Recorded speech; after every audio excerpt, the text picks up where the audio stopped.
biologi di kelas 8. Ingin Ibu menjadi supervisor saya. Apakah Ibu berkenan? Berkenan kapan? Nanti siang Ibu. Boleh. Maunya di mana? Di lantai 1 ruang A303 Ibu. Iya, nanti saya datang ke sana ya. Baik Bu, terima kasih. Saya pamit dulu ya Bu. Ya, silakan hati-hati.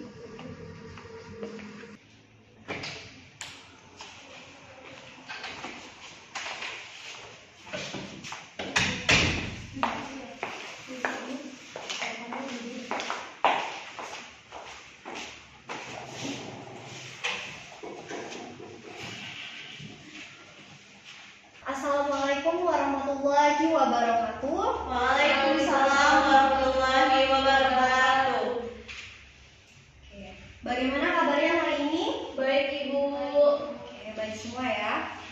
Sebelum memulai pembelajaran, ada baiknya kita berdoa. Ketua kelas bisa dipimpin doanya. Berdoa mulai. Terima kasih ya ketua kelas. Ibu absensi dulu ya. Siapa yang tidak hadir? Hadir semua Ibu. Oke, hadir semua berarti Anda semua semangat ya buat belajarnya.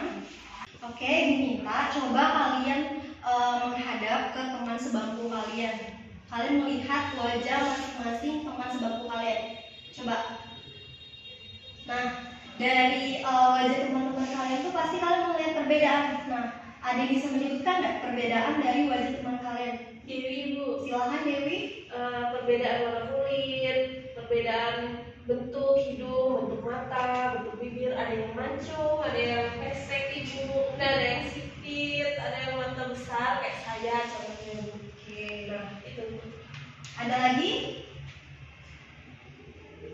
Oke, nah benar sekali kata Dewi tadi bahwa dari bagian-bagian wajah dari teman kalian itu mungkin dari bentuk morfologinya.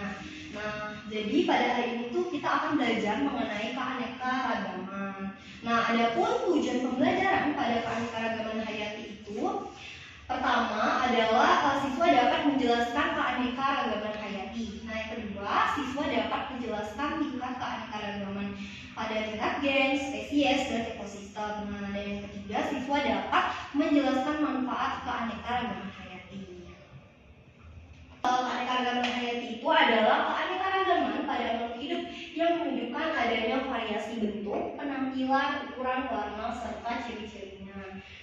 Nah, selanjutnya keanekaragaman hayati ini adalah terbagi menjadi 3, yaitu ada keanekaragaman tingkat gen, keanekaragaman tingkat spesies, dan keanekaragaman tingkat sistem. Oke, keanekaragaman tingkat gen ini adalah yang menunjukkan adanya variasi susunan gen pada individu-individu sejenis. Nah, gen ini merupakan faktor pembawa sifat yang terdapat di dalam kromosom. Nah, tadi kan teman kalian sudah menyebutkan kan dari bagian struktur wajah, dari bentuk tadi ada warna, kulit, terus nah itu termasuk dari keanekaragaman tingkat gen. Selanjutnya, nah di sini terdapat contoh dari perbedaan dari warna bunga mawar. Nah, dari bunga mawar ini termasuk keanekaragaman tingkat gen. Nah, yang dimana perbedaannya dari warnanya ada yang berwarna merah, putih, pink, dan ungu. Nah, selanjutnya itu ada perbedaan bentuk. Contohnya di sini ada ayam ya. Nah, di sini bentuk dari gender ayam dari galur yang berbeda. Nah, di sini ada bentuknya itu dari supel, gerigi, biji, dan pea atau buah. Oke, selanjutnya itu ada keanekaragaman tingkat spesies. Nah, ada keanekaragaman tingkat spesies ini merupakan menunjukkan keanekaragaman atau variasi yang terdapat pada berbagai jenis atau spesies makhluk hidup dalam genus yang sama. Nah, jadi pada tingkat spesies ini masih dalam satu spesies yang sama. Nah, contohnya di sini ada perbedaan dari sifat dan adaptasi lingkungan. Nah, di sini ada kucing kampung, harimau, macan tutul, dan cetan. Nah, jadi perbedaan ini dari sifat masing-masing hewan yang ada di sini dan adaptasi lingkungannya pasti berbeda kan. Kalau kucing kampung ini biasanya mungkin kalian lihat di sekitar rumah kalian. Kalau harimau ini pastinya kan di hutan gitu kan. Nah, selanjutnya itu ada perbedaan dari tempat spesies hidup. Nah, kalau perbedaan tempat spesies hidup, tempat hidupnya berbeda gitu di setiap spesies. Selanjutnya itu ada keanekaragaman tingkat ekosistem. Nah, pada keanekaragaman tingkat ekosistem ini suatu komunitas yang terdiri dari hewan, tumbuhan, dan mikroorganisme di suatu habitat. Jadi pada keanekaragaman tingkat ekosistem ini termasuk dari keanekaragaman tingkat gen dan spesies. Jadi digabung menjadi ekosistem yang dimana kan berhubungan timbal balik. Nah, pada tipe-tipe ekosistem ini terbagi dua, yaitu ada ekosistem perairan dan ekosistem daratan. Nah, di sini terdapat contoh dari ekosistem perairan. Di sini ada contoh dari danau laut air tawar, dan di sini ada pantai. Nah, selanjutnya di sini ada contoh dari ekosistem darat atau ada hutan hujan tropis dan hutan gugur. Nah, manfaat dari keanekaragaman hayati itu sebagai sumber pangan, contohnya Oryza sativa sebagai makanan yang kita makan sehari-hari, ikan dan sayur-sayuran. Yang kedua itu sebagai sumber obat-obatan. Nah, dijadikan obat herbal, jamu misalnya contohnya dari sambiloto dalam mengatasi flu dan pilek. Yang ketiga itu sebagai sumber kosmetik, contohnya itu dari lidah buaya. Kemudian ada urap air yang bisa dijadikan sebagai sampo. Nah, yang keempat itu sebagai sumber sandang atau sebagai pakaian. Contohnya itu kenapa, rami, sisal, dan jute. Nah, dari contoh tersebut ada yang bisa menyebutkan nggak contoh dari keanekaragaman hayati pada sumber obat-obatan? Ada yang bisa menyebutkan? Nah, Daun telur Ibu. silakan. Gunanya buat apa daun telur? Untuk mencegah kanker dan tekanan darah. Oke, bagus sekali ya.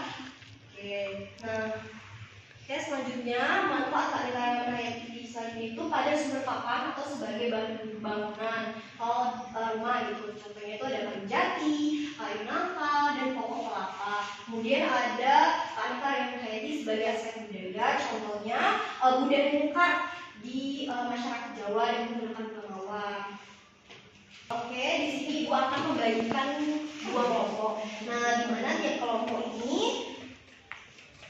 akan menyebutkan dan menjelaskan dari tingkatan keanekaragaman hayati. Nah, jadi Ibu bagikan dua kelompok dulu ya. Oke, dua kelompok itu ada, kelompok pertama itu ada Dewi Ayu, kemudian ada Lia, ada Rami, dan kemudian kelompok kedua itu ada Risha, Uun, dan Melsa. Oke, Ibu kasih waktu dulu ya. Ibu kasih waktu selama 5 menit. Jadi silakan perwakilan dari kelompok untuk maju dan menjelaskan tingkatan keanekaragaman hayati. Silakan kepada kelompok 1, perwakilan saja. Dewi, Ibu. Silakan Dewi.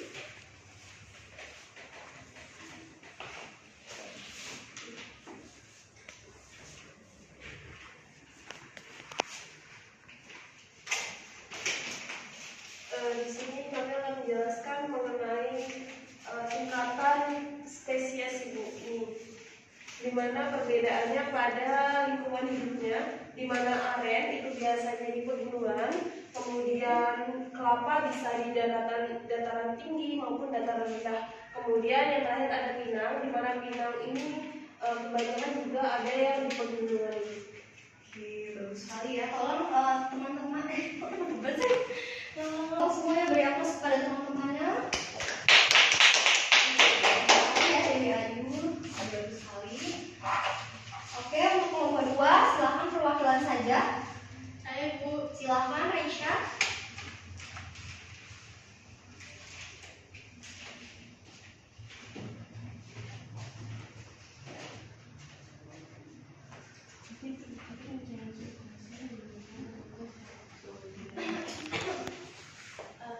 Baik, di sini saya dari perwakilan dari kelompok 2 akan menjelaskan mengenai tingkat keanekaragaman hayati. Yaitu pada gambar hijau ini itu adalah termasuk dari keanekaragaman tingkat gen, di mana perbedaannya itu terdapat dari warna dari jeruk ini. Seperti jeruk manis ini warnanya oranye, dari ini agak kuning, dari ini hijau. Kemudian ada sedangkan pada rumput pada rumput itu termasuk dalam keanekaragaman tingkat ekosistem. Oke, terima kasih. Tolong semuanya beri aplaus teman-temannya.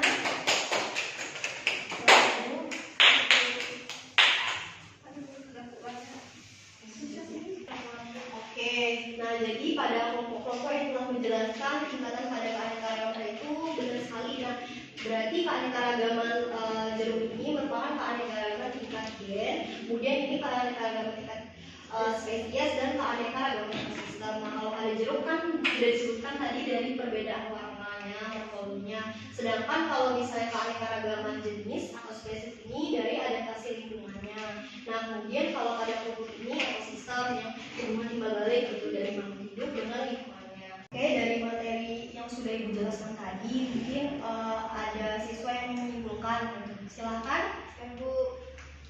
Silahkan. Baiklah, materi yang saya simpulkan yaitu keanekaragaman hayati adalah keanekaragaman pada makhluk hidup yang menunjukkan adanya variasi bentuk, penampilan, ukuran, warna, serta ciri-ciri lainnya.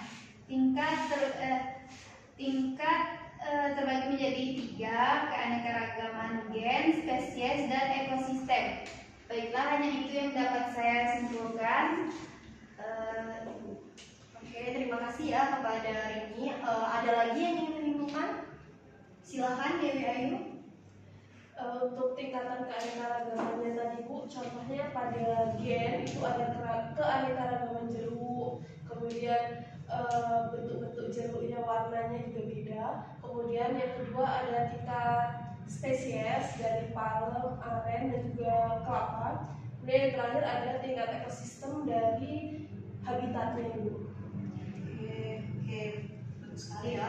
Terima kasih kepada Dewi Ayu. Nah, jadi keanekaragaman hayati ini merupakan keanekaragaman pada makhluk hidup yang menunjukkan variasi bentuk, penampilan, ukuran, warna, serta ciri-ciri lainnya. Nah, jadi keanekaragaman hayati itu sangat penting sekali bagi kehidupan kita karena dia itu termasuk gitu. Nah, bermanfaat bagi kehidupan kita tadi kan sebagai sandang pangan, papan, dan pakan. Oke, karena waktu kita juga sudah habis. Nah, sebelum menutup pembelajaran pada hari ini, Ibu minta minggu depan kalian mengerjakan tugas di halaman 152. Jadi kalian nanti mengerjakan esai ya, dikumpul minggu depan. Nah, Ibu minta ketua kelas untuk membacakan doa. Silahkan. Berdoa mulai. Berdoa selesai. Ditutup dengan wassalamualaikum warahmatullahi wabarakatuh. Waalaikumsalam warahmatullahi wabarakatuh. Baiklah, itu tadi penjelasan dari Ibu Dinda ya. Iya, Ibu. Nah, untuk penilaian saya pada hari ini, untuk sarananya itu belum ada ya, sehingga terdapat kesesuaian penggunaannya. Selanjutnya itu menggunakan model pembelajaran apa? Diskusi, tanya jawab, dan praktek. Dan juga di sini di awal itu kurangnya ada motivasi ya untuk siswa, sehingga itu akan sedikit dari motivasi itu bisa menambah minat siswa, harusnya ditambahkan ya. Dan untuk pada penjelasan yang tadi itu kan memberi apresiasi kan kepada yang bertanya ke depan. Nah, sebagai itu Ibu memberikan apresiasi kepada siswa dan sebagainya tidak. Itu saja. Terima kasih, Ibu. Ya, Makasih, Bu. ya saya pamit dulu. Hati-hati, Bu ya, saya pamit dulu.